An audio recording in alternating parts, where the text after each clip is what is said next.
I mean, it sucked. I mean, I think it's called an existential crisis for a reason. I mean, there were nights I was just like crying on the floor to my spouse, like, is it all a lie? I think it's good. I think the cool part was that I never felt abandoned by God. I've found God in places that the church told me not to look. I'm able Mm. to see and experience God in ways that I couldn't before when I was evangelical and Christian nationalist, because you like really then you have God in a box. Greetings and welcome to the Progressive Christians podcast. We are the love your neighbor kind of Christians and not the storm the Capitol kind. So if you're curious about what a socially and politically progressive Christianity looks like, then this is the podcast for you. My name is Reverend Dr. Christopher Carter, and I'm your host. I'm a professor of theology at Methodist Theological School in Ohio and the lead pastor of the Loft Faith community at Westwood United Methodist Church in Los Angeles, California. If you like the show, we invite you to please rate, review, share, and subscribe to us on all podcast platforms and on YouTube, especially. Please like and subscribe. Today, I am joined by the full crew, but I am also delighted to be joined. We have a special guest today. April Ajoy is joining us, and I'm going to read her bio. April is the author of Spangled Jesus, a content creator and podcast host, uses humor to shine light on harmful, toxic, and sometimes just weird traits of American evangelism. After growing up an evangelist kid entrenched in Christian nationalism and later working in conservative Christian media, she saw the harm caused firsthand. Still a Christian, she uses her platform to expose the dangers of Christian nationalism while promoting a more inclusive faith. April has been featured on Shiny Happy People Season 2, BuzzFeed, CNN, Newsweek, and more. She's been married to Beecher for 11 years, and they have 2 daughters together. April, thank you for joining us. We are so excited to have you here today. I'm so excited to be here. Thanks for having me. I love that you opened with "We're the love your neighbor Christians, not the storm the Capitol kind," because same, but also my really good friend is the one who made the shirt that made that phrase go viral, Christina Hart. Yeah, So so I love that that's going places. storming the Capitol was so, how you want to say this, antithetical to the gospel of Jesus, one might say. That's one way of saying it Maybe for a sure. little, just a little, you know? But you describing it in the book is actually a good way to get to the book. When you're like, I'm watching it and I'm like, oh, I know this person. I know that person. I'm like, wow, that had to be a different kind of experience. Yeah, it was. Because I think so I had kind of started deconstructing without knowing it. I didn't know that that was the phrase, but I was re-examining some things during the whole first Trump presidency, and I would not have admitted that I was a Christian nationalist or had been up until January 6th. I thought my fellow evangelicals and Republicans had just lost their minds, but I was still the sane one, and was never the problem.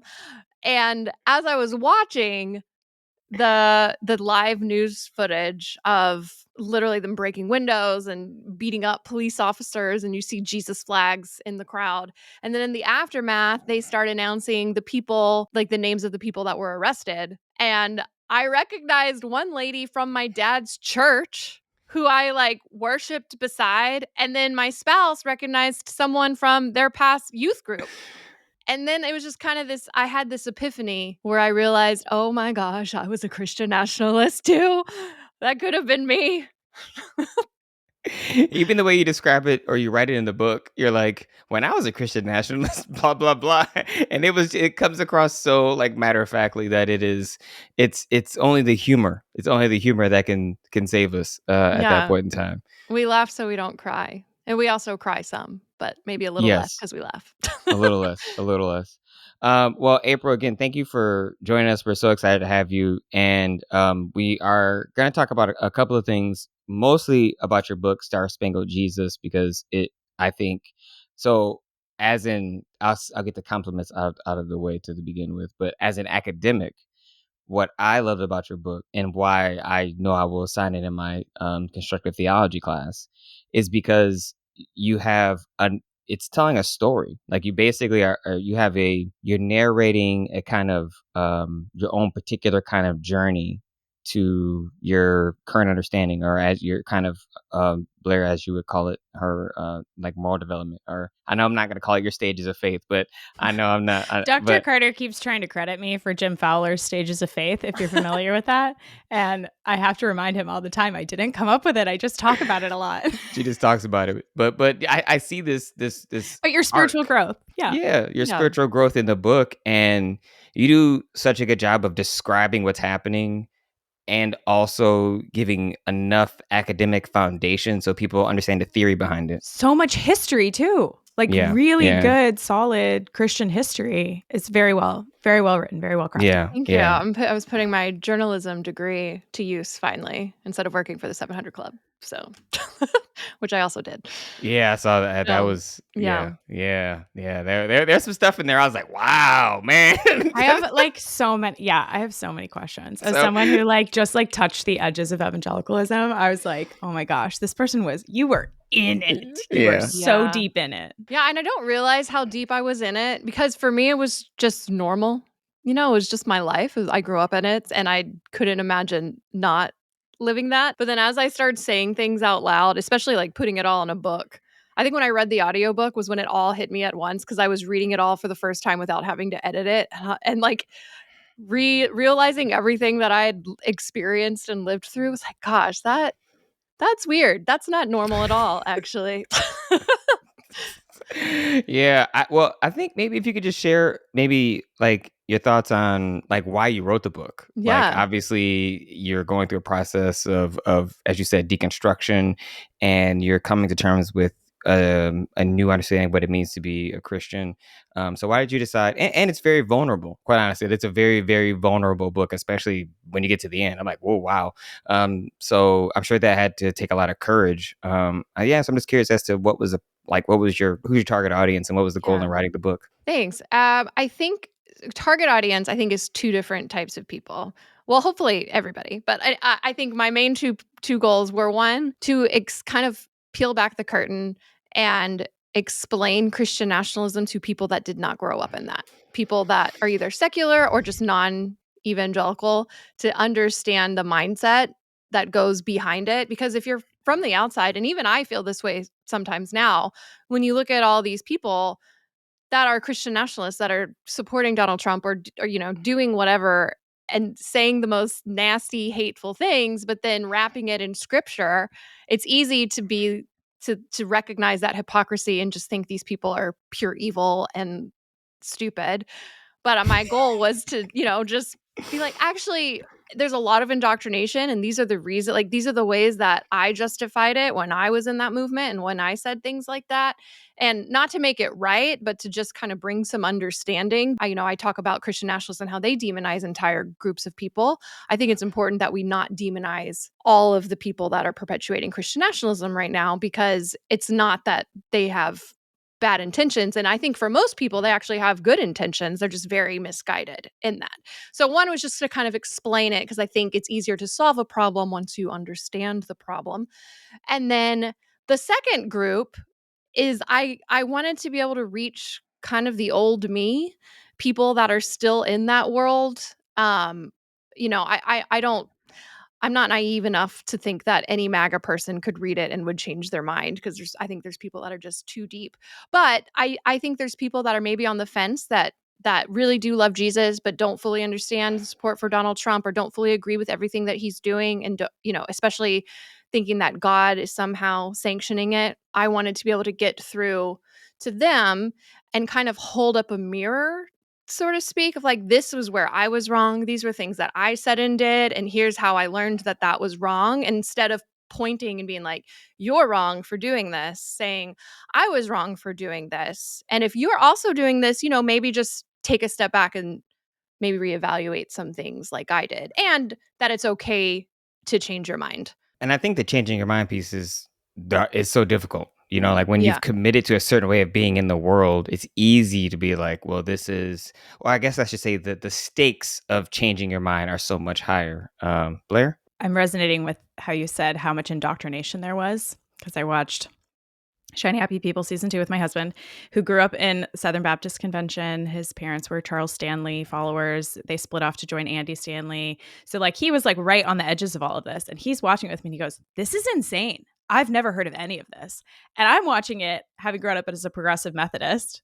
And I'm like, "Oh, I remember Teen Mania. Oh, I remember my Brio magazine where I cut out the like Teen Mania like invitation to summer missions and had a fight with my dad about how I wanted to go to Africa. And he was like, "You can't go to Africa. You're 13." And I was like, "But I have to, because I have to be a mime for Jesus." Because I'd read the whole article and it was like, how did that get into my progressive Christian life? Like that, the work that has been done in these movements, particularly to reach young people, it really, I mean, it is, it's indoctrination. And so like how insidious it is, how well crafted it was, that was like a bonkers part of like watching that documentary. And then my husband, who is a filmmaker, was like, "Where did they get all this footage?" Like, and I was like, "They were recording it themselves because they were proud of what they were doing. It was part of the movement. Like you had to show what was happening." And he's like, "Why didn't they destroy it? What, like, how are they watching this and feeling okay about it?" And I was like, "I don't know, man, this is your world." Like, so Yeah. it was just so funny to see that like the ways that he and I were interacting with it so differently, even though he was raised so much more in alignment with that. And Mhm. like, I'm probably going to give his mother your book and see how she responds to it. But like, and I was on this like totally polar opposite end of the theological world. And yet all of that made its way into my life and my faith and my psyche too. Yeah, well, I think that's kind of the more insidious part of it, is that even though someone could look at Teen Mania and think, "Oh, that's extreme and fringe," it still had its little tentacles spread out all throughout churches in America and around the world too. Like you could be a progressive Methodist and get the sprinkle down effects of what was happening. Yeah, I want to actually toss it to Wesley here because I think you had a good question in our pre-show meeting around the role that Christian media plays in kind of creating these. And I think that was something that I was helpful for me, April, in reading your book. I wasn't really exposed to the narrow scope of Christian media in terms of like being limited into what I could watch. Right? I'm black, been black my whole life, so my parents are pretty pro watching black stuff, like more so than Christian stuff, right? and so like that was kind of the main thing, and so a lot of that media is predominantly white people, and I think that's probably why I wasn't really aware of or exposed to it. And I can see some of the dangers in that siloing. So Wesley, yeah, I'm gonna toss it to you so you can kind of follow up with Totally. that. Yeah. I mean, I just watched 2 episodes of Shiny Happy People, the second season. I didn't know about Teen Mania. It definitely was something that was happening in white culture and not happening in the churches that I was growing up. And I think they get a little bit into that. But I think from your book, your interview with the gay couple was, I think, instrumental in helping you break down some of your silos. But it required like working at an organization that had you intentionally engage with people who weren't like you. Uh, I guess my question is like, how do we break the stronghold that conservatives and Christian media have on white evangelical or Christian nationalists that continues to perpetuate these silos? That's a great question. I wish I had a clear-cut answer for you, because the system is built, I think, intentionally in a way so that people don't ever have those experiences outside of what they're supposed to see and know and understand. So if you grow up in that, you are very siloed. You have all your news, specific sources that will just reaffirm your biases already. You've got Christian media, Christian radio, what you hear from church, especially like if you're homeschooled or go to a Christian school, your education even. So it can be really hard to break through that. And I do think it depends on the person. I think someone has to be willing to have at least a small amount of an open mind in order to hear another side of things. I do believe that if someone lives long enough, they are going to have an experience at some point that's going to go against the narrative. And really it's up to that person whether or not what they do with that. I've had several experiences when I was in it that went against the narrative, but I had been taught, you just shove those doubts down, put it on the shelf, God's ways are above our own. And even though maybe this doesn't make sense, I'm sure it makes sense to God. So you just kind of stop thinking about it. I do think if you know people that are in that world still and are trying to throw out a lifeline, one people they're not going to think they're indoctrinated, so you have to kind of do it in a sneaky way. If you just come out and be like, you're indoctrinated, they'll just double down. I can't I just go found around telling people yeah, that they're in cults. right, That's right. not going to work. It typically doesn't work. But what's helped me, and what's helped me also in dealing with some family and friends that are still in that world, is asking them questions about, well, how can you support Donald Trump deporting families, especially like a lot of them are Christian families, and I know that we're against like Christian persecution, and like there was a few people here that were Iranian um, asylum seekers that fled because of Christian persecution, and Trump's arrested them. Like, how do you justify that when Jesus said, to welcome the foreigner, what you do to the least of these, you do to me, and then just let them talk. They're going to probably give you talking points that really won't make sense, but it's kind of like planting little seeds. Like when I was growing up in evangelicalism, we were always taught like, just tell someone Jesus loves you and it'll plant a little seed. And then maybe one day they'll remember and it'll bloom into a flower. It's kind of like that, but it's like reverse missionary work. I guess it's like planting the seeds to get them to unlearn that indoctrination. And it can take time. It can take years, which is frustrating when we're living in an active fascist takeover. It's like, no, hurry, we gotta get this now. Um, but yeah, other than that, like people just have to be willing to change, and you can't force somebody to change. I mean, I would say to an extent, it is. I mean, I would have said it was reverse evangelism, and this I think Blair is where your research is helpful. It's just Like normal evangelism. it's just It's normal just normal evangelism. evangelism.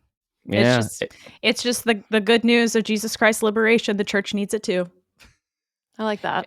yeah, and that's been helpful for me to be like, oh, there are people within the church who still need to be liberated from the bondages of these kind of harmful theologies, and it has reframed my desire to connect with people and to plant those seeds. Because I do think ultimately it can grow into something. If you cause, I mean, as an academic, as a professor, even as a pastor, I want to encourage my people to think. And one of the things that really jumped out to me in your book is how much thinking is like shut down. Like as soon as you have a contradictory thought or a question, it's like, oh no, or don't think it, don't want it, or the demon stuff. Like Oh. like I was like, man, I didn't know y'all really like, I mean, I love Harry Potter. You know what I'm saying? Like I read Harry Potter, like I'm all about the Harry Potter, the magic. I think it's great to to illuminate my son's mind, but I know I'm like this, this is fiction, right? Like this isn't real.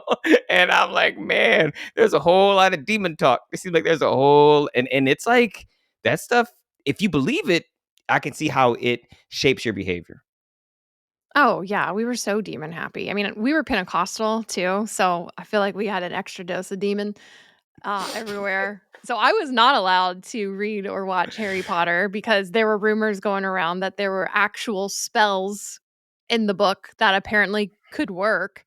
Which, I mean, honestly, the worst thing you can Oh, do is I've tell never a heard kid. that critique before. That's a little Wow. No, crazy. there was real witchcraft spells in there. That was the rumor. It might have been in Charisma magazine. I don't know. My parents read it and I wasn't allowed to watch That it. sounds So, right. yeah. Never heard The of joke, I Charisma mean, magazine. the joke's on the evangelicals because it's an allegory. Like the whole story leads into what there is no greater thing than to give one's life for one's friends. Like the whole thing is an allegory, but it's Yeah, fine. but witches. So, True. Yeah. That's it. There you go. That's the critique. That is the critique. Julia, I was wondering if you could I think that the question you had around the ultimate goal of some of the institutional structures or aims of Christian nationalism writ large, because it's not organized in that same kind of way. I think that's a helpful kind of question to get to now, so we can kind of at least frame the direction that people are trying to get to. yeah, I Man, I always find all of these things so fascinating because so many people on the right are so clear about the things that they don't want, but then the implications of the things they don't want, what that means for the world, like that, how that actually forms the world is confusing to me. Like I used the example when I was talking to Dr. Carter of abortion. Like people are anti-abortion. They want every baby to be born no matter what, under any circumstance, but like the obvious hypocrisies that we talk about, like, but you don't want to feed them once they're born, and you don't want them to have a house, and you don't mind if they get shot when they go to school. So what I'm asking is, what is the vision that most Christian nationalists, like, how do they view the world, or do they even think that, what is it that they want? Yes. They want God to be in control of the government, and I know that's very vague, and who knows what that even means.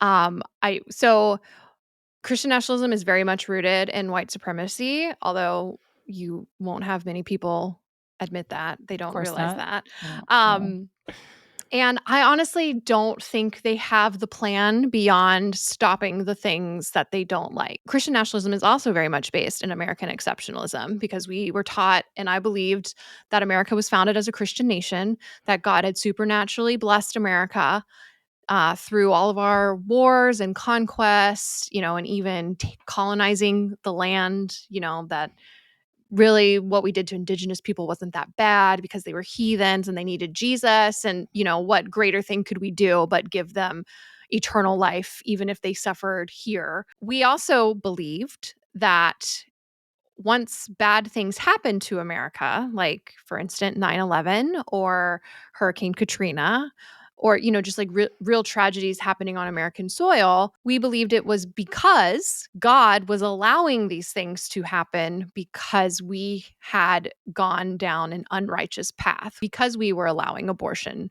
to go on for years and years, which we were taught was murder, very sensationalized views of what abortion was, because we allowed gay people to exist, and because that was an abomination, and because we let our teenagers watch MTV, which was immoral, and people were fornicating, and like all of these things. So basically God would stop blessing our country because of the sin that we allowed in, and basically that God would start blessing us again once we get all of the evil people, aka Democrats, out of office and bring in good Christian Republicans to lead the charge again to get America back on a righteous path. I think the biggest reason too that you see, Donald Trump recently, he's going on this little tirade on museums and how he's tired of people talking about how slavery was bad. He's just regurgitating talking points. And to be clear, I don't think Donald Trump is a Christian nationalist. I don't think he believes in anything but himself. But he has the Christian nationalists have his ear, and evangelicals have his ear. And so I think he's regurgitating talking points because Chris, education is a form of kryptonite to Christian nationalists, because if you learn the atrocities in American history, and there are a lot, how do you justify that if you believe God had his hand in that, and you also believe that God is good and only goodness comes from God? So that's why you see this attack on, quote unquote woke ideology or critical race theory or anything that just talks about America doing something bad. It's because that threatens American exceptionalism, which then threatens Christian nationalism. Yeah, no, I think that is spot on. And I think that for me, growing up in a family that was very, very religious, roots in Mississippi and Louisiana, dad, my birth father is a, gospel musician, just grew up around the church. I think what saved me from the tentacles of this movement is growing up in a community that's predominantly black and brown, and not seeing America with the exceptionalist lens, right? And so my grandpa, was a migrant picker. Like he grew up in Mississippi in Jim Crow. Like he had to Mm, literally run away from like a farm where he was working for that was going to murder him, like because my grandpa wanted to quit and buy his own farm. And the guy, I write about it in my own book. God It's a long, it's a forbid. story. wow. Yeah. So that's what I got, right? So I was never like, oh, America is great. It's like, yeah, no, Right. I was always raised like you only can trust white people as far as you can watch them. Like that was just, and so Fair. and that was just like, so that was the normative experience. And I think that it's this historical amnesia, right? This Mhm. way of looking at history through this lens that is uncritical, that sees everything through a hindsight, whereas God has blessed it, rather than looking at it Mhm. from the perspective of those who were enslaved, those who were indigenous, those people who actually suffered, using and how the people use Christian theology to justify that suffering, right? How the Klan, like, was Christian. And like, so you have these things there. So this leads me to one question I wanted to ask. And I thought about this multiple times as I was reading your book, and then again watching Shiny Happy People, is just like, as you said, Christian nationalism is white supremacy. It's framed in white supremacy. It seems to me like that should be, if I am a Christian and if I believe I am practicing Christianity the right way and these other people are not, and you do such a funny job of making fun of, like, we're not making fun of, I think you had something in there. You're like, oh, these other Methodists, these other people, like you have these little like funny quips around other religious traditions about how they're not really Christian, or how they're lukewarm Christians, right? Mhm. If I believe that I'm doing things the right way, wouldn't it be strange that no other that only white people are doing this, and that God is seemingly, you know, came to reveal to us through this brown, Middle Eastern person, somehow it only ends up benefiting white people. Like, No, it's just that. Jesus is a teenage white boy with blonde hair and blue eyes, Dr. Carter. I don't know what you're Yeah, getting that's on all the about. pictures I've ever seen. That Yeah. must be truth. And so it was, I was like, wow, seems like somebody would have thought about, like, why is this movement so predominantly white, if we know we're right? Like, are we the gatekeepers of knowledge? I'm just curious. Did people talk about it? Was it something that was discussed, or was it just kind of like, well, we have to lead the black people or the people of color, eventually they'll figure it out? Um, So I know you I can't speak for our white people. I right. know that. I know Yeah, yeah, you yeah. can't. No. I would say there is a combination of a lot of one, indoctrination, ignorance, and really not thinking things through too hard. The church I grew up in, that my dad and my grandfather pastored, was still mostly white, but we were pretty diverse for a whitish church. So we had a lot of black people that came to our church. We had a lot of Hispanic people. We had an Hispanic service, or a Spanish speaking service. So, like, diversity was a goal of my dad's. Like, didn't want everybody to just be white. So I think, like, for us personally, we had enough people of color around us that we never questioned, like, why is this like predominantly a white movement? And I think today people will they'll listen to one voice, they'll listen to Candace Owens and think, oh, well, Candace said it and she's black. So, and she's on our side. And so I think there's a lot of tokenism in that world where Mm, you use people as an excuse to be like, well, look, we're not racist because we had so and so do the announcements and they're black, or we had so and so do the announcements and she's a woman, so we're not sexist either. It's all these little like band-aid things that don't actually solve, like, they don't heal the bullet wound, but it's enough to placate people. So that's one instance. I will say though, I have heard talks. As a PK, I would go out to eat with my dad and all his minister friends after church, if we were either speaking at a church or we had people come to our church. And so I heard talks, and I will say, like, one thing that did come up a lot was like, black people always vote Democrat, or they're more likely to vote Democrat, and which is very confusing for us because we believed that Republicans were the Christian option, but there were black people in our church that we knew voted Democrat. And what I heard as the reason was that, well, they're just uneducated and don't know any better. That yeah, was basically yeah, it. It's a real yeah. opportunity for a mirror in that situation. Yeah, it would be. Yeah. But no, I think that is. I think that's the honest, underneath that. That's what it is. It is this belief that black people of color, aren't smart enough, like aren't really aware, and that's the part that is always fine. It's saying the quiet part out loud. And again, April, I want to commend you. I'm gonna toss it to Blair here, because you say the quiet part out loud, like, a lot. And, like, that's where I was like, wow, like the level of vulnerability and truth telling, that I know cannot be easy, given that you still traffic in these circles. Like you still, like these are your people, and you don't disown them either. Like you just say, these are my people, and I'm still trying to figure out how to be in this space and hold these views, while also realizing that some of these views I used to hold were racist, and I didn't know they were racist, right? Yeah. So anyway, Blair.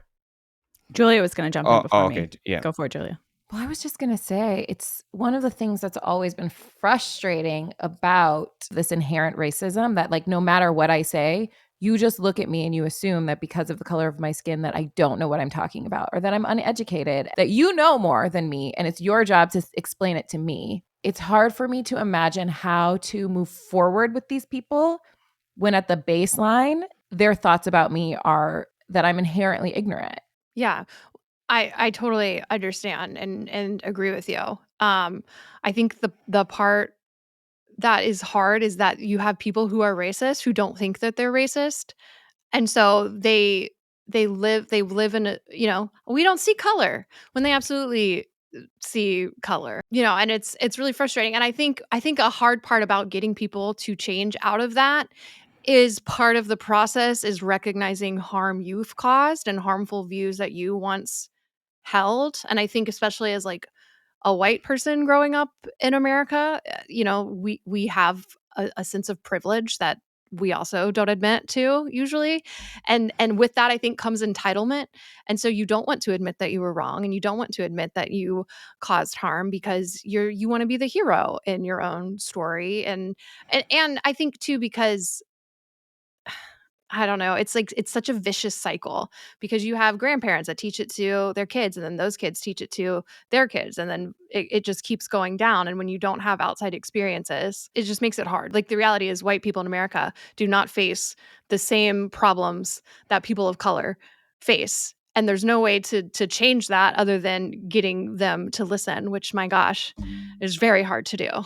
Which they like won't, because they think that they don't have to, because they think they know. Right, because they're living comfortably. They don't Yeah, have to. right. They don't have to change because their life is still fine. Yeah, and I was wondering, April, we do think a lot about and talk a lot about race in our conversations, because I think that when you suddenly realize that it's only white people in the room believing this, or when you suddenly realize if the future we are fighting for were realized, only white people would flourish, like it breaks down a lot of this toxic theology really quickly. Just like actually loving people who are different than you, and particularly people who are of a different ethnic or racial background than you.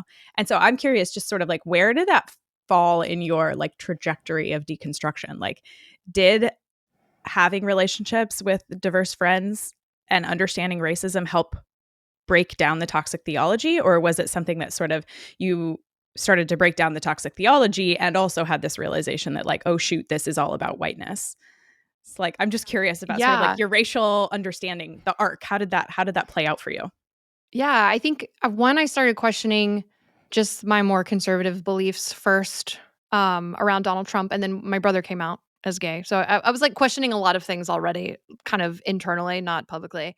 Um, and I've always had friends of color growing. Like I've in my head, of course, like the typical white person, like I can't be racist because look at my friends. When I started to really deal with like the race, like internalized racism, was in 2020 after George Floyd was murdered.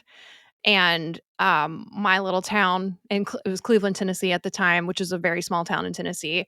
We had But a local very big town for evangelicalism. There's Oh yeah, I know. Yeah. the Church of God headquarters, for those who don't know. And at the time, my spouse and I were working at that school, or at a Church of God school there. So the summer 2020, I start going to these Black Lives Matter protests because, like, I watched the video of George Floyd get murdered, and suddenly I was like, you know what? Maybe Black Lives Matter. Maybe there's like a point to that movement. You know, I Maybe. think feels very wrong. Maybe I've been Welcome. wrong. We're glad you've made it. Yeah. Yeah.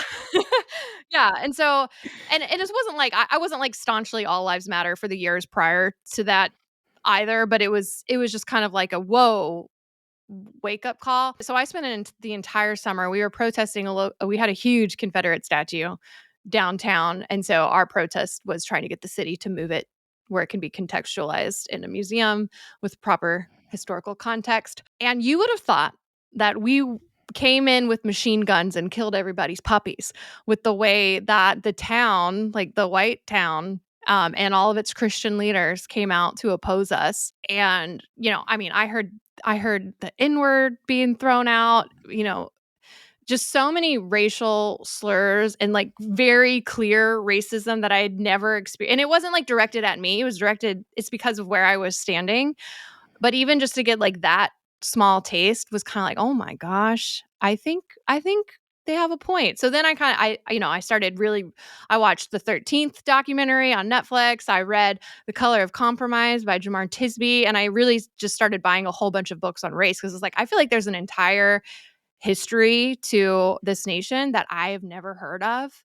I learned You were about. one of the book club ladies that Yeah, summer who just read I all did. I books. did join a Yeah, book that's club. okay. Yeah. It's good, but it's good. Like, No, it's I made a know. difference. Yeah. No, it did. And I didn't learn about Black Wall Street and the massacre there in Oklahoma until I watched the HBO show.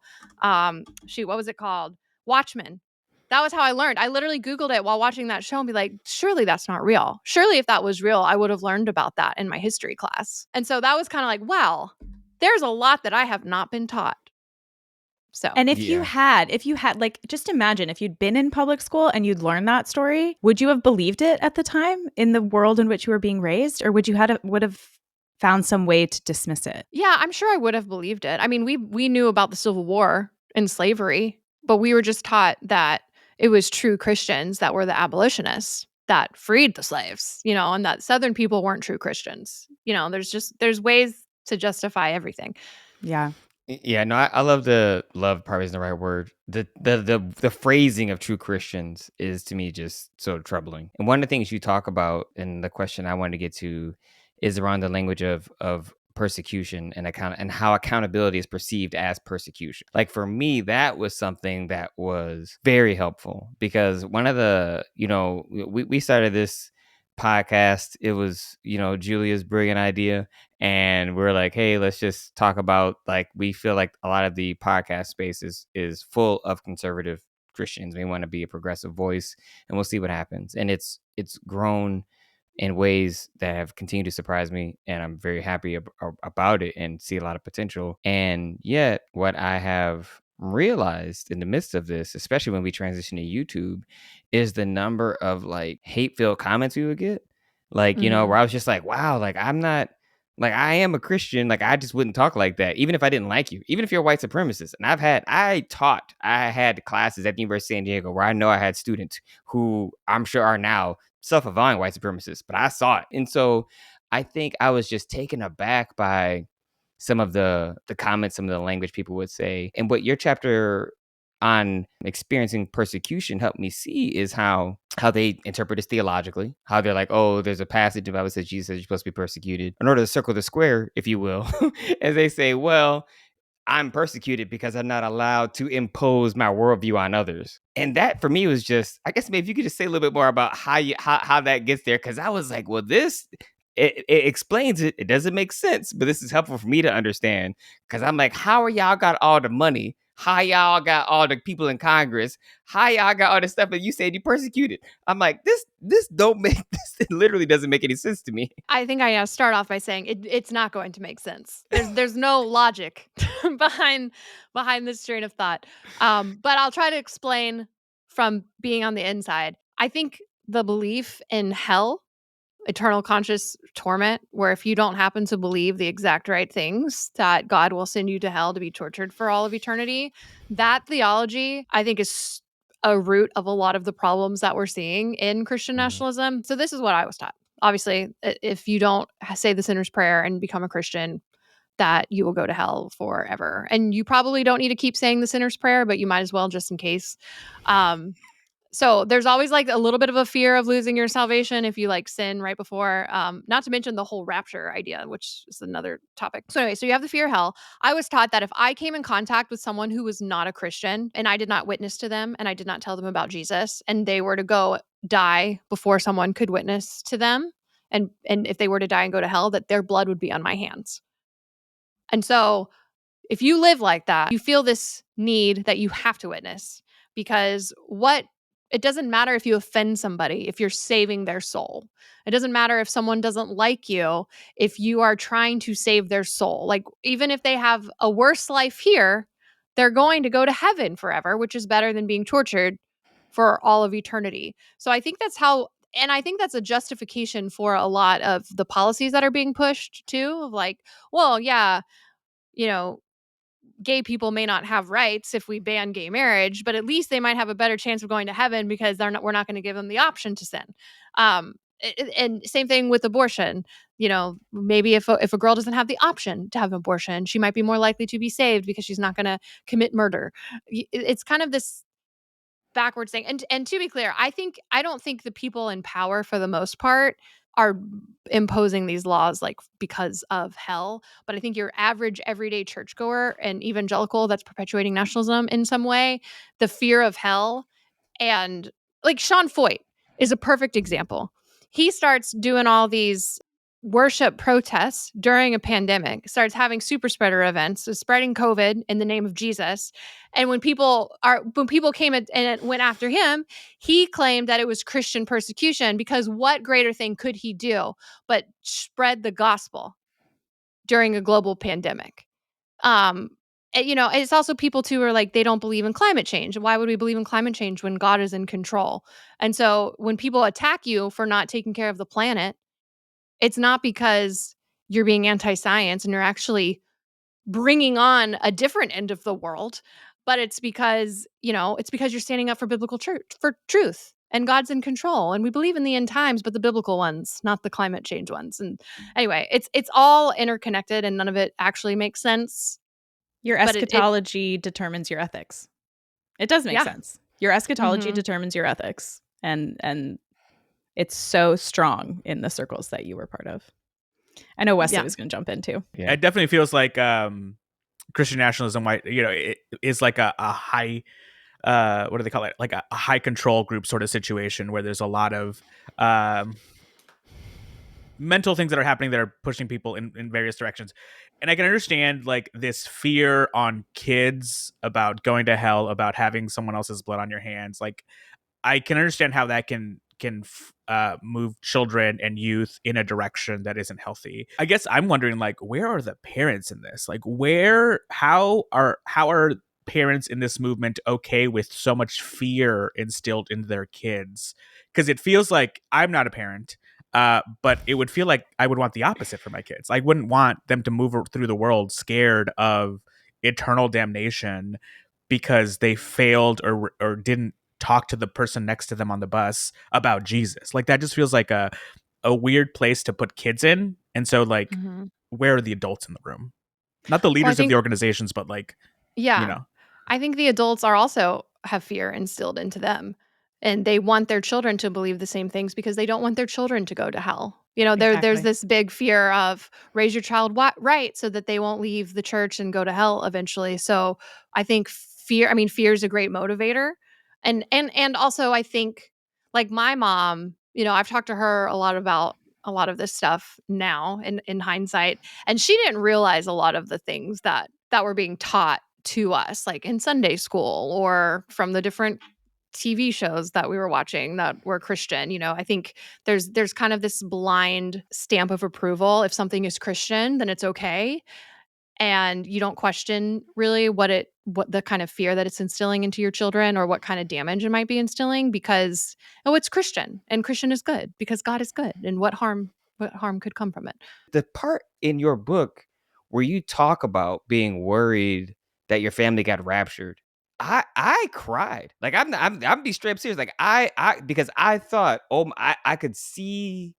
I mean, I had a complex childhood, so I'll just say that, and I could imagine the loneliness, and I could put myself in that moment really easily, and being like, to be by myself, like I have to support myself, and the way you describe it, I just thought, wow, I would never want my son to feel that. So I was kind of like what Wesley was saying.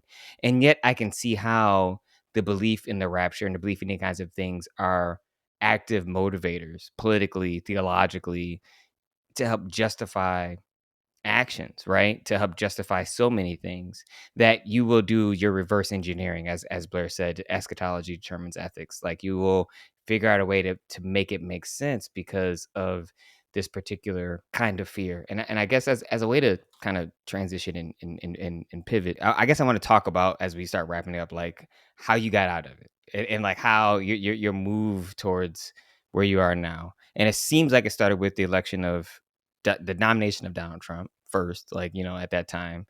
And that's kind of what you describe in the book. But I'm wondering, and you don't really get at this, it seems like the way you describe the passing of your father was the beginnings of it. My grandmother died really young. And my grandmother was like everything. And her not being healed made me rethink everything about God. It made me be like, Mhm. oh, how do I understand the way God works in the world when this beautiful person had to suffer like this at the end? And so I'm curious, would you mark the beginnings of your deconstruction with the because you talk about a little bit about how the fact that y'all prayed for your dad to live and he didn't, or would you say it's more Trump, or kind of a combination of the two? I think it definitely started with when my dad passed. I mean, I mentioned earlier that we were Pentecostals. We believed in faith healing. As long as you have enough faith, God will give you whatever you ask for. Um, and obviously, I knew I could not have had more faith for his healing. And he from diagnose to death, it was 4 months, and I immediately started questioning what I had been taught, at least about faith healing. I was slower to question God because you're taught not to question God. Um, but it took me a couple years to actually admit, like, I was angry with Mm, God, and I had been taught that anger is not a good emotion to have, so I suppressed it for a while. But I think if it weren't for my dad passing away, one, questioning that belief, but then also my dad was such a huge force in my life, and in some ways was a godlike figure to me. Like, I felt like I could go to him, and whatever advice he gave me, I would take as God telling it to me, because I felt like he had such a close relationship with God. But having that presence removed, kind of, I was forced to then figure things out on my own and start to think some things through without having to run it through, by him. So I think, that was in 2011 when he passed. And then, so I had been slowly kind of questioning things. Also, like, the way that Christians responded to when my dad passed was very eye-opening. There was a lot of blame placed on my family that, God, because the blame couldn't be put on God, because God's always good and he's perfect and he can't be questioned. So the blame had to be on us. Well, God just didn't heal your dad because you had some sort of unresolved sin in your life, or because your dad was living outside of God's will. And or God did heal your dad. He did answer your prayer. He just got his ultimate healing in heaven, and you shouldn't be sad. You're going to see him one day. Like, you just need to be happy. You need to be happy.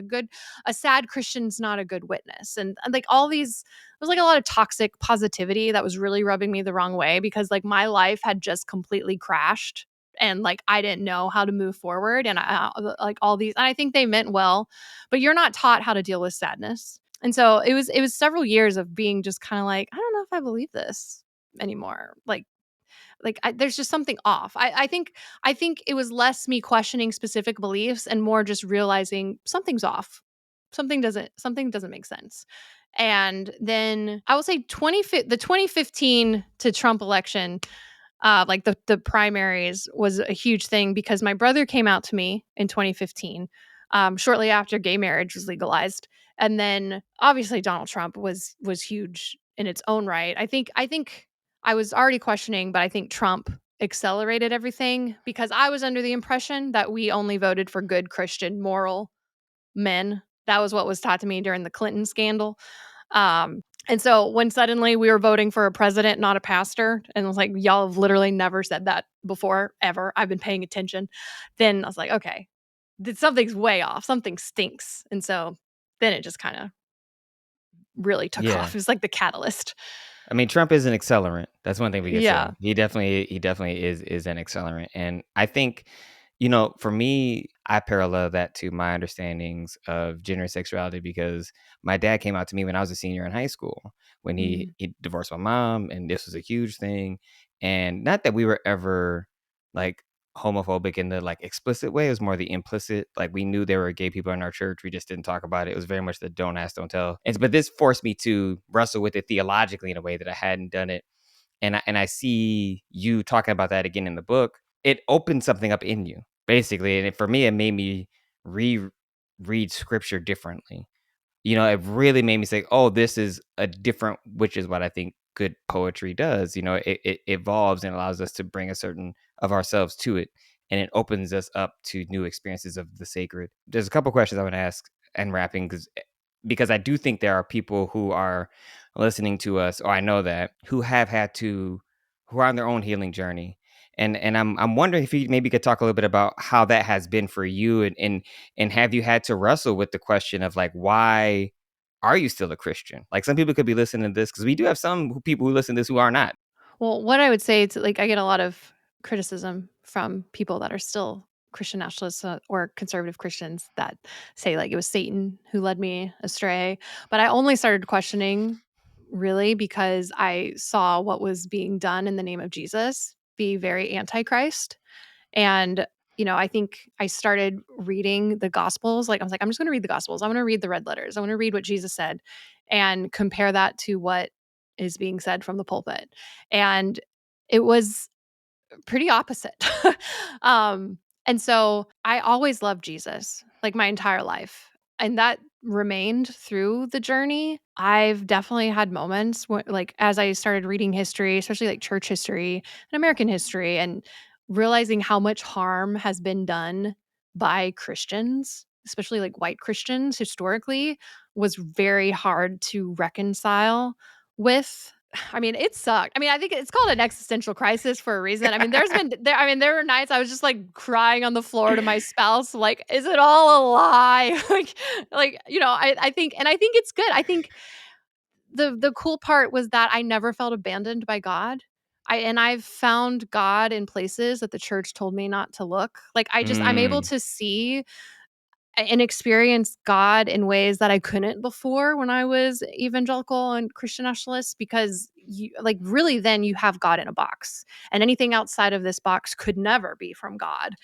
And so that's been a really fun part, is saying like, oh my gosh, there's actually a lot of beauty in the world that I was taught to demonize and to ignore. Did I answer? Was that the whole question? I can't remember. Did I answer the whole thing? I did the cardinal mistake of asking two questions. I Yeah. was supposed to I ask couldn't one, so remember the that's my second one. fault. It's fine. No, that was a great answer. I want to actually toss it to Blair. I know there's a few other things we want to ask. Well, I have two questions. But first is like, what does your practice of Christianity look like now? Like, are you still part of a church? Are you able to do that, or have you had to step away? I think. We actually recently, like 2 weeks ago, we officially joined a local Methodist church that's very Hey, progressive. I look know. at that. Welcome to Oh. our party. I know.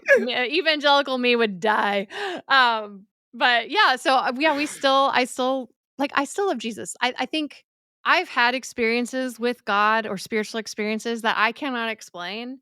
And I think the best part of this journey is being okay with not knowing things. Like I use Jesus because that's the language that I have and that's how I was brought up, and I feel a connection to something divine that I've just used that language. And I think that doesn't mean that that's the only way someone can experience the divine, but that's how it works for me. And I find the story of Jesus very beautiful and inspiring, and I think I'm a better person believing in that, but I also just hold my beliefs very loosely. So to me, it's less about what I believe and more about how do I live? How am I taking these beliefs and actually making my community better, or actually loving my neighbor or loving my enemy, and trying to have an active faith versus a passive faith where I just check all the boxes of the things I'm supposed to believe and not believe. Yeah, did I answer your question? No, I think That's beautiful. I think that's great. I mean, honestly, to I'm me, glad for you. you really describe the distinction, I think, between faith and belief, because I do think this is Anselm's definition of theology. We talk about faith seeking understanding, and what I see you doing is have understanding your beliefs can evolve, and if they change lightly or that you hold them lightly, but ultimately your faith in God is what has gotten you through in whatever way that manifests itself. It's not lit, because you fundamentally understand it's bigger than you, and you demonstrate that in I think it was in your book where you wrote that, Jesus spends a lot more time talking about, you didn't use this term, but it's orthopraxy. Like, what does it mean? What does it mean to do Christianity rather than what you believe, right? Orthodoxy. And I think that's the Sermon on the Mount. I mean, that's why it lists all the stuff you should be doing, not all the stuff you're supposed to be believing. The last question that I want to ask before we wrap up is, like, what can we do? That we have people in our community, April, who are also, I don't know if they would use the term they're recovering Christian nationalists, but after reading your book, I'm like, yeah, I think they were. Like, after, me being the Maybe pastor they talking to them. should. Yeah. And I don't, I'm not they're gonna listen to this podcast, and I think they're gonna have to figure that out for themselves. But what can they do, especially what can we do to reach out to people who are at the edges? You talked about the very beginning, right? People who are kind of like in that space you were, during the first Trump, like, run up, where you're kind of like, this doesn't, something in here doesn't make sense. Like, what advice would you give us to maybe reach out and connect with those people to help them, to give them the good news of actually liberatory gospel rather Yeah. than this oppressive, complex PTSD infused gospel? Yeah.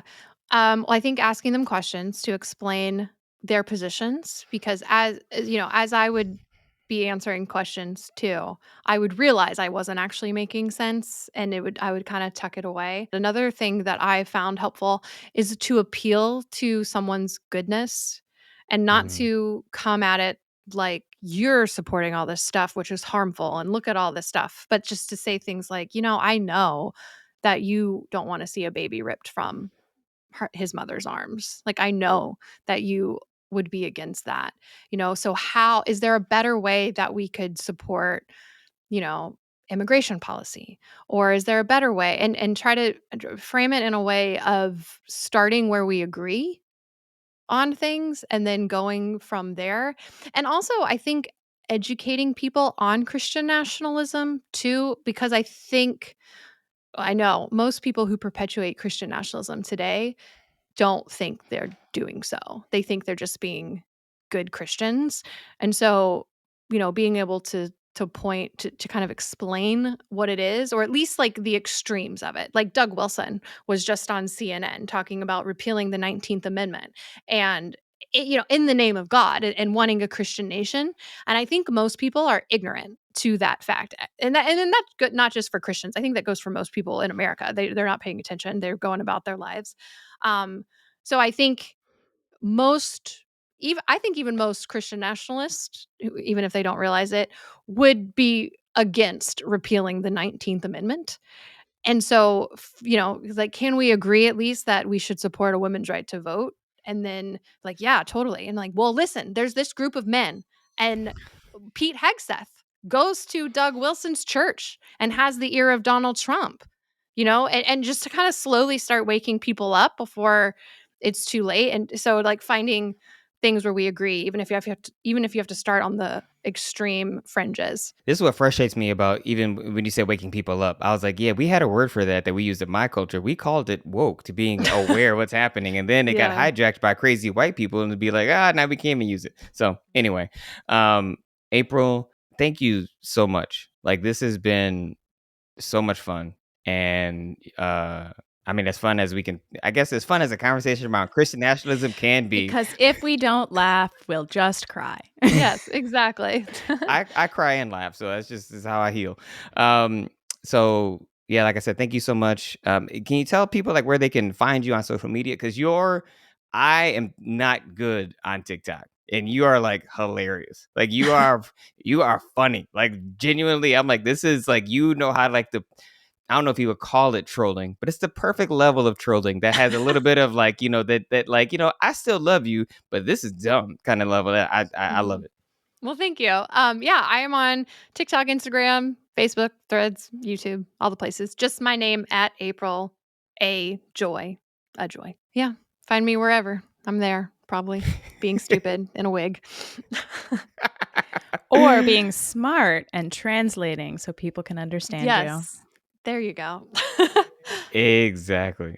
Well, thank you for coming along and joining us, and welcome to the Methodist Party. We are Yay! more than happy to have you. Thank you. Uh, Thank you all for joining us for the Progressive Christians Podcast. The Progressive Christians Podcast is a ministry of The Loft, a worship community of Westwood United Methodist Church.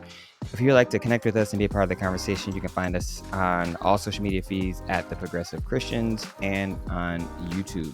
Our show is edited and mixed by our wonderful audio engineer, Ajoy. If you like the show, please rate, review, share, subscribe, all that good stuff. Thanks for listening, and we will see y'all next time. Bye. Bye. Bye. Bye. Bye.